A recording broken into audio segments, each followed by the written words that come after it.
Okay, we are on day 12 of Strongheart. The last we left off, Strongheart returned with the girl's bow, but not the girl. It's the Lulu Popper radio hour. Lulu Popper leaned into her big silver microphone. Hello from Hollywood. Today, dear listeners, I'm broadcasting to you from the sidewalk of the Los Angeles County Jail. That's right, friends, jail. And do I have the hot wire for you?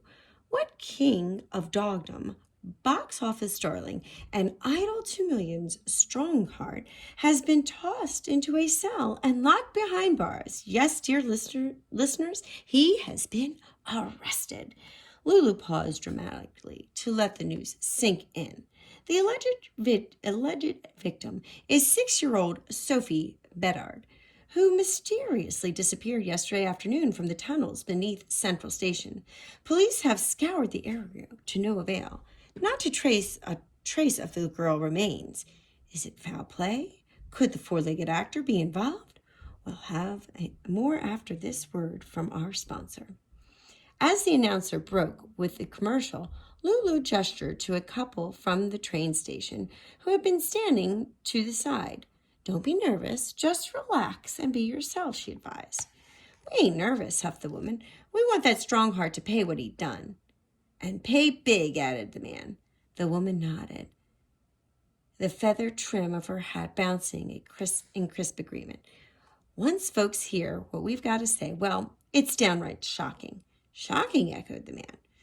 Lulu's eyes almost rose almost to her hairline, but there was no time to ask questions, at least off air.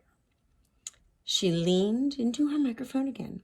Welcome back, listeners. Dear listeners, we are here with Fred and Mildred Bedard, the parents of little Sophie. Mr. Bedard interrupted her. Now, see, we ain't exactly the girls. Miss Bedard stopped him with a jab of her elbow. Let Lulu talk. She cast him a knowingly look. Mr. Bedard caught it. Oh, sure. Go on ahead, Lulu. Yes, well, said Lulu. She cleared her throat. Let's get right to it. Tell me, Fred and Mildred, what do you really think happened to your little girl?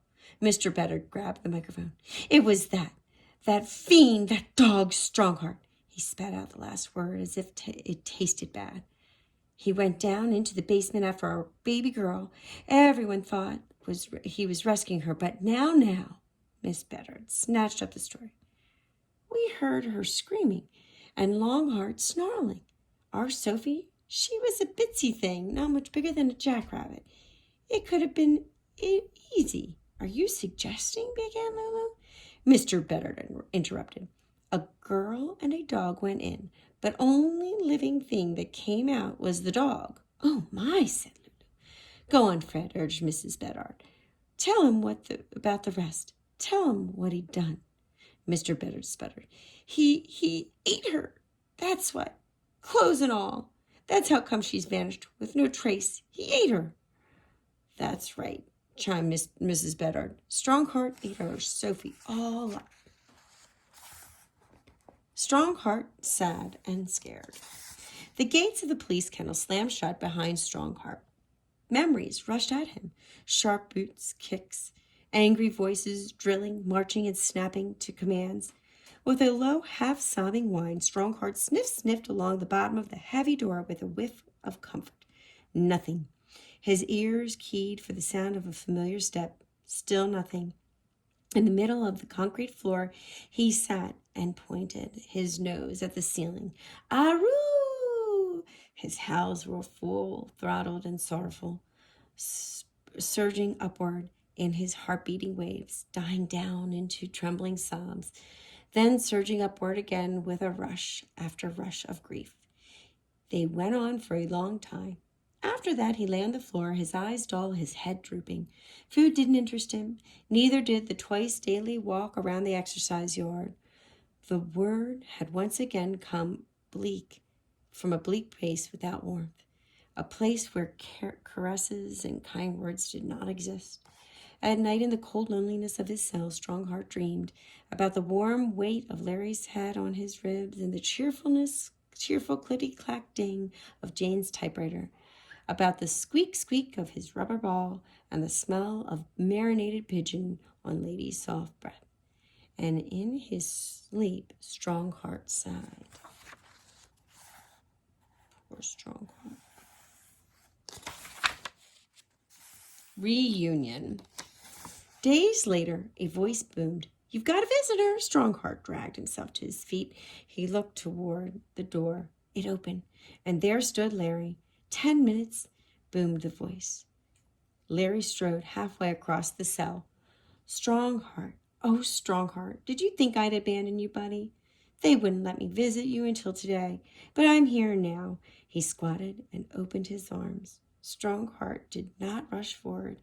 Instead, he watched and waited, the tip of his tail quivering. "Come on, pal, give me a hug." Strongheart went to him, not with a leap, but quickly and eagerly. Thrusting his head forward, he burrowed in between Larry's arms and body. He pressed close to his best friend. The two snuggled for several long minutes. Then Strongheart pulled away. He trotted expectantly toward the door. Larry shook his head. "I'm sorry, boy, but I can't take you home. Not yet."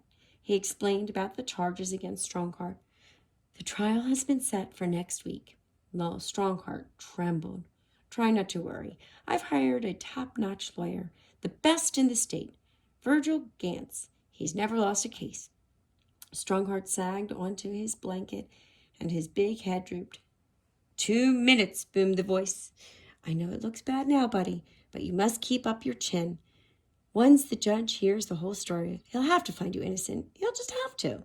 Strongheart closed his eyes. "Until then, I'll visit you every day, I promise." "Time's up," boomed the voice. "Not yet," begged Larry. He dug into his pocket. "Look, Strongheart, I brought you a new ball, a green one this time. Nice, isn't it?" He gave the toy an inviting squeak. "Catch it, boy, come on." He tossed it to the dog, but Strongheart just turned his head. The ball rolled into the corner. It sat there unsqueaked. Let's hope for the best for our poor Strongheart. I'll read more tomorrow. Have a great day.